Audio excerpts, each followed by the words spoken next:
Bonjour à tous et à toutes. Je suis très très content de vous revoir ce matin après quelques sabbats d'absence. Euh, je remercie le Seigneur parce que durant ces dernières semaines, il a été particulièrement avec moi parce que j'ai fait quand même beaucoup de choses et sans sa présence, je ne pourrais pas y arriver. J'ai vraiment vu sa main me guider et aujourd'hui, ce matin, je suis reconnaissant et je voudrais particulièrement le remercier pour sa présence et aussi pour la rencontre qu'on aura aujourd'hui parce que tout le monde n'a pas cette occasion de se réunir et du coup c'est une grâce pour chacun de nous ce matin. Mon message de ce matin a pour objet vendre son vêtement. C'est tout, c'est le titre. Vendre son vêtement. Quelqu'un a envie de vendre son vêtement ici? C'est J'ai un joli pantalon pour ceux qui veulent en acheter. Je- non. En fait, j'ai choisi ce passage parce que c'est un passage qui est lié à la dernière nuit que Jésus a passée avec ses disciples. Et en fait, c'est un événement assez subtil, mais parce que il y a, dans cette même nuit, il y a la Sainte Seine.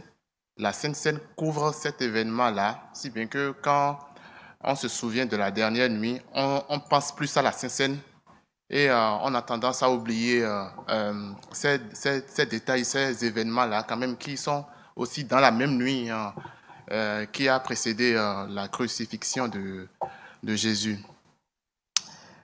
Euh, je vais, je vous prie de passer un instant à prier avec moi avant de commencer. Notre Père et notre Dieu, Seigneur, je souhaiterais que ce matin, que tu fasses taire les bruits de nos pensées, les bruits du dehors, nos problèmes, et que tu disposes notre cœur à recevoir le message venant de toi. Seigneur, permets que ce message, Seigneur, soit gravé dans nos cœurs et que le message que tu as voulu passer cette nuit, que nous puissions la mettre, et que nous puissions le mettre en pratique pour la gloire de ton nom. Seigneur, béni sois-tu, au nom de Jésus, j'ai prié. Amen. Luc 22, versets 35-36.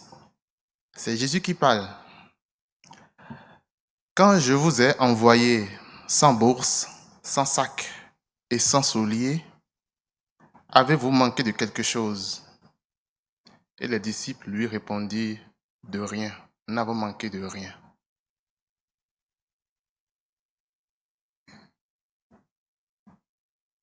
Maintenant, au contraire, que celui qui a une bourse la prenne avec, que celui qui a un sac le prenne également, et que celui qui n'a point d'épée vende son vêtement et achète une épée.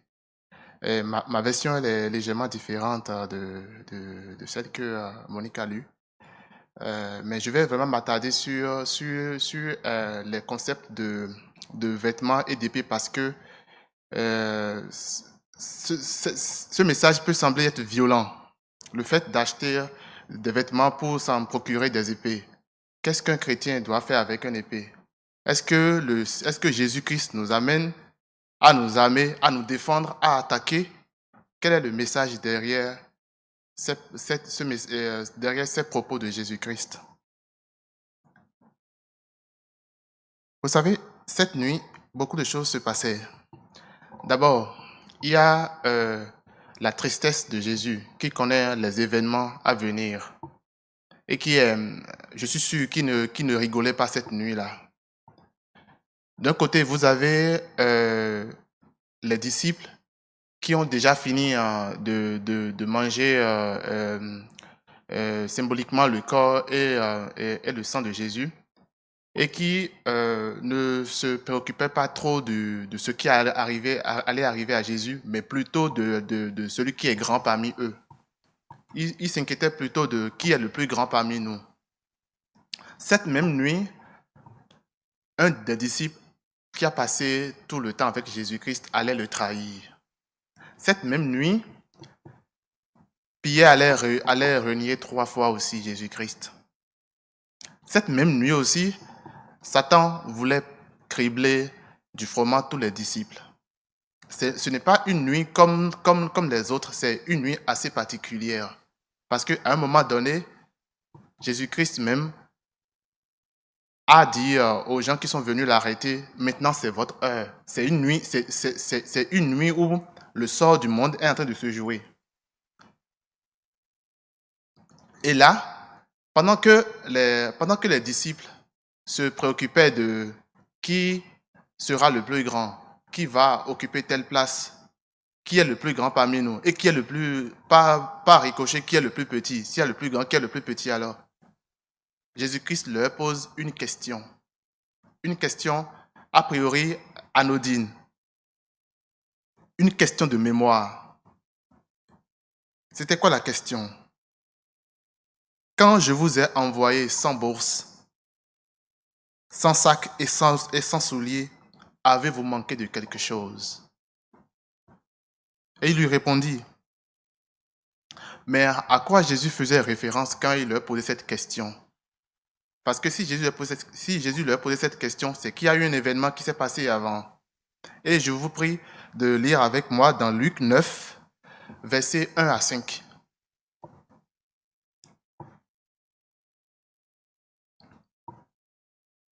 Luc 9, versets 1 à 5. Jésus, ayant assemblé les 12, leur donna force et pouvoir sur tous les démons avec la puissance de guérir les maladies. Il les envoya prêcher le royaume de Dieu et guérir les malades. Ne prenez rien pour le voyage, leur dit-il, ni bâton, ni sac, ni pain, ni argent, et n'ayez pas de tunique. Dans quelque maison que vous entriez, restez-y, et c'est de là que vous partirez. Et si les gens ne vous reçoivent pas, sortez de cette ville et secouez la poussière de vos pieds en témoignage contre eux. Dans cet épisode, on voit Jésus qui donna des pouvoirs de guérison à ses disciples et après les envoya dans des villes et dans des villages pour prêcher la bonne nouvelle, avec pour consigne de ne prendre pas d'argent ni rien, de juste y aller tels qu'ils étaient. Et je suppose que leur nourriture et leur accueil doivent être faits par celui qui les a accueillis. Parce qu'ils sont partis sans rien. C'était ça l'histoire. Les disciples avaient reçu des pouvoirs. À ce moment-là, Jésus-Christ était populaire. Jésus-Christ était populaire. Et le ministère aussi était soutenu par les foules parce que les gens voyaient en Jésus de la bienveillance, une mission salvatrice. Jésus-Christ était bien accueilli par les gens.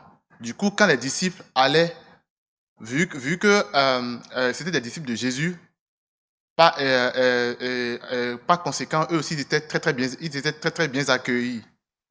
Donc, les disciples, dans la mission d'évangélisation, avaient un certain confort parce que ils étaient logés, ils étaient nourris par tous ceux ou celles qui les accueillaient. C'était certes beaucoup de voyages, mais il n'y avait pas de difficulté en soi.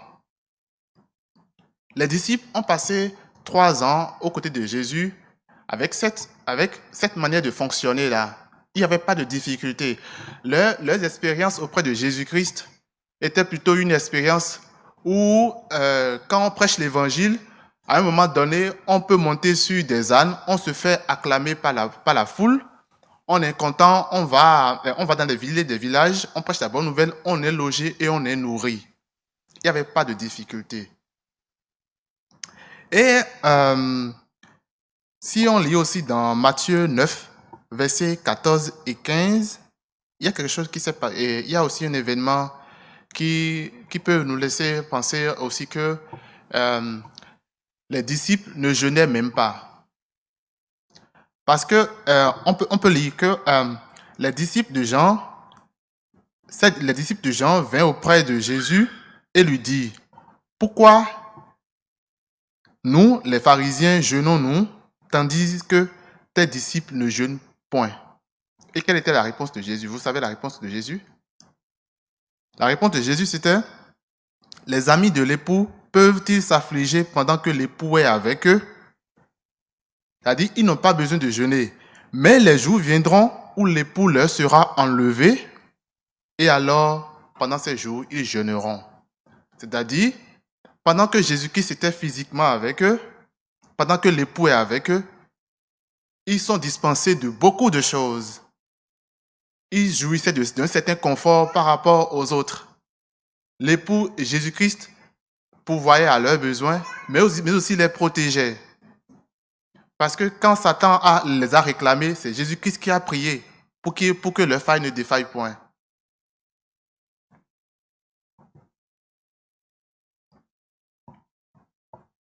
Quand Jésus-Christ, cette nuit, leur a posé la question, c'est parce que Jésus-Christ savait que des événements allaient arriver. Et cette question, c'était plus une question de mémoire de la fidélité de Dieu. Quand vous n'avez rien, est-ce que Dieu s'occupait de vos besoins?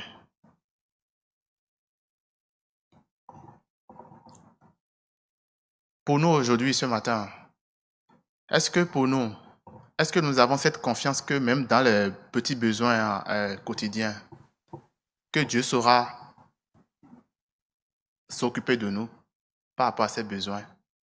Est-ce que nous aujourd'hui, si Dieu aujourd'hui nous envoie sans rien, sans argent, est-ce que nous avons cette pleine confiance, comme les disciples, de partir? Ou bien est-ce que nous allons partir, mais nous allons prendre un bout de pain dans notre poche?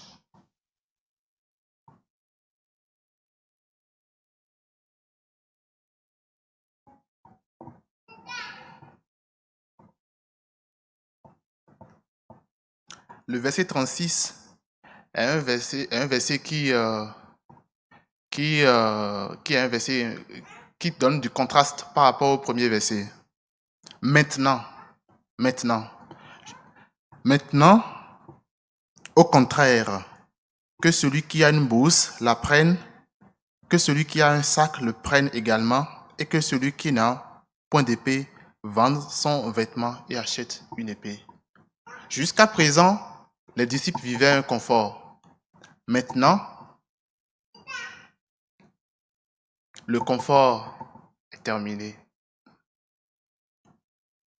Avant, ils allaient sans argent, sans rien. Maintenant, ça change. Pourquoi ça change? Les disciples ne comprennent pas pourquoi ça change. De quelle épée parlait Jésus-Christ? Quelqu'un sait manier une épée ici? Quelqu'un sait manier une épée ici? Est-ce qu'il faut que on vende nos vêtements pour acheter des épées ici? Dites-moi.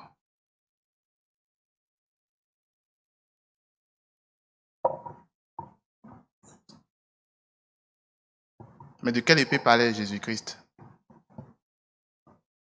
Amen. Alors, les disciples vont entrer dans un temps d'opposition parce qu'avant, le public les acclamait. Ils étaient très bien accueillis. Maintenant, ça va changer. Pourquoi ça va changer, d'après vous? Parce que Jésus-Christ, le même public qui acclamait Jésus-Christ, allait bientôt le considérer comme un malfaiteur. Et par conséquent, ses disciples. L'opinion du public va changer. Et Jésus-Christ le savait. Et quand ça change pour Jésus-Christ, ça va changer aussi pour ses disciples. Donc, les disciples qui, jusqu'à présent, vivaient un certain confort, doivent aussi se préparer à cette nouvelle vision que le peuple aura aussi d'eux. Jésus-Christ les préparait aux futures épreuves qui allaient venir. Mais ils ne comprennent pas, les disciples. Dans Éphésiens 6, verset 17, il est dit de prendre le casque du salut et l'épée du Saint-Esprit qui est la parole de Dieu. Jésus-Christ leur parlait en parabole, mais les disciples, eux, ils l'interprétaient matériellement. Et il y en a un qui a pris 2 épées. Et qu'est-ce qu'il a dit à Jésus? Voici 2 épées. Est-ce que ça suffit? Mais qu'est-ce que Jésus a dit? Vous avez le passage? Dans la Bible, il a dit, cela suffit. Mais on peut penser que Jésus-Christ parlait des 2 épées. Mais ce n'était pas ça. Jésus-Christ mettait plutôt fin à la discussion. C'est assez, cette discussion. Parce que c'est assez. C'était plutôt ça. C'est pas que les 2 épées suffisent. Mais votre manière de faire, c'est assez. C'était plus dans cette optique-là. Et pourquoi Jésus-Christ parlait de maintenant de vendre son vêtement pour acheter une épée? Dites-moi, le vêtement, c'est quoi pour vous? Le vêtement pour vous, c'est quoi? Le vêtement pour vous, c'est quoi? C'est une protection. C'est une identité pour d'autres. C'est un statut social pour d'autres. C'est un confort pour d'autres. Quand je prends les policiers et les sapeurs-pompiers, on les distingue de par leur tenue. Le vêtement, c'est quelque chose qui nous permet de nous cacher du regard aussi des autres. C'est tout le confort qu'on jouit et que jouissaient les disciples parce qu'ils n'avaient qu'un seul vêtement. On les reconnaissait. On les reconnaissait.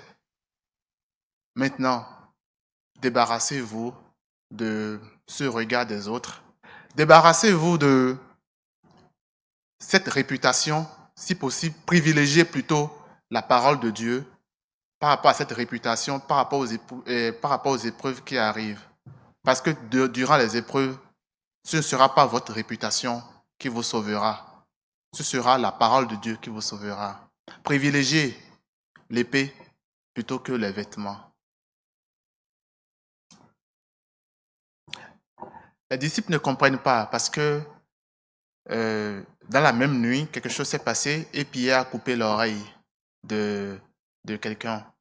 Mais si Jésus-Christ parlait d'une épée matérielle, il n'allait pas dire de bénir même nos ennemis. Il a dit que si quelqu'un utilise l'épée aussi, il sera aussi tué par l'épée.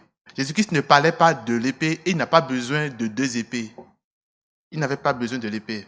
Mais c'est juste la compréhension des disciples qui faisait que ils n'avaient pas saisi la profondeur du message de Jésus pendant ces derniers instants.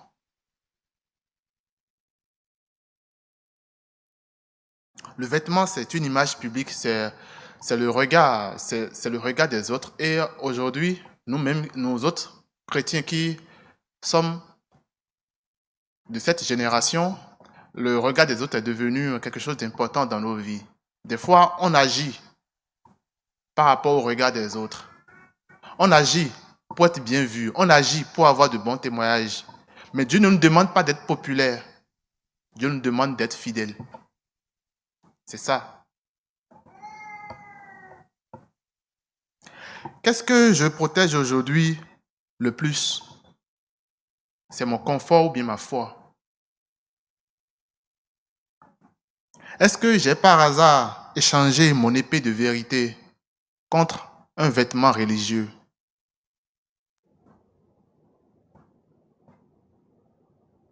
Qu'est-ce que je suis prêt à perdre aujourd'hui pour obéir à Dieu? Est-ce que j'obéis à Dieu seulement quand ça va dans mon sens? Vous savez, Jonas, Dieu a demandé quelque chose à Jonas. C'est d'aller évangéliser. Jonas n'a pas refusé, mais au lieu d'aller à 880 km à pied, il a préféré prendre le bateau pour aller à 4000 km. Au lieu d'aller à Ninive, il a préféré aller à Tacite. Est-ce que ce matin, est-ce que nous autres, nous arrivons à obéir à Dieu même quand c'est inconfortable. Est-ce que nous chantons parce que nous aimons chanter ou bien c'est parce que Dieu nous a demandé de chanter?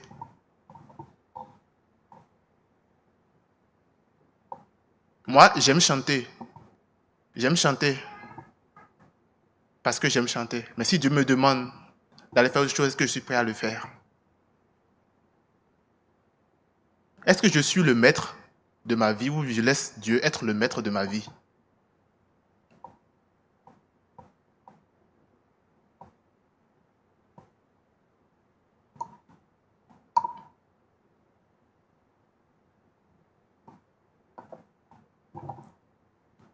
Le Seigneur savait que les disciples étaient habitués à un certain confort. Et il savait aussi que certains aussi allaient vivre des événements tragiques. Mais dans notre malcompréhension des choses, Dieu est toujours compatissant, il est toujours fidèle. Il sait comment nous ramener. Il sait comment nous guider à nouveau. Jonas est allé à Tarsis. Mais de Tarsis, il a quitté Tarsis pour aller à Ninive.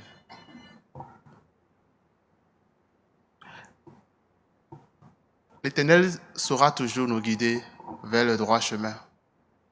Même quand c'est inconfortable, avec son esprit, nous pouvons tout faire.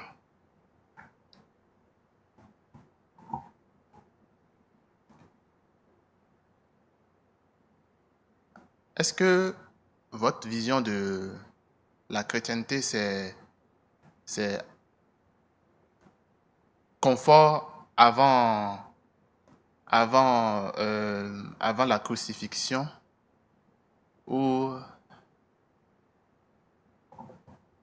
la complication après la crucifixion?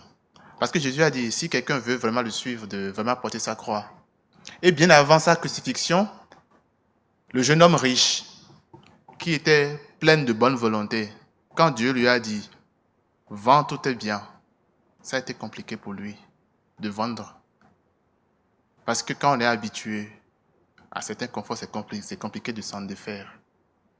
On n'arrive pas, lorsque le confort y est, il a tendance à occuper la première place dans notre vie.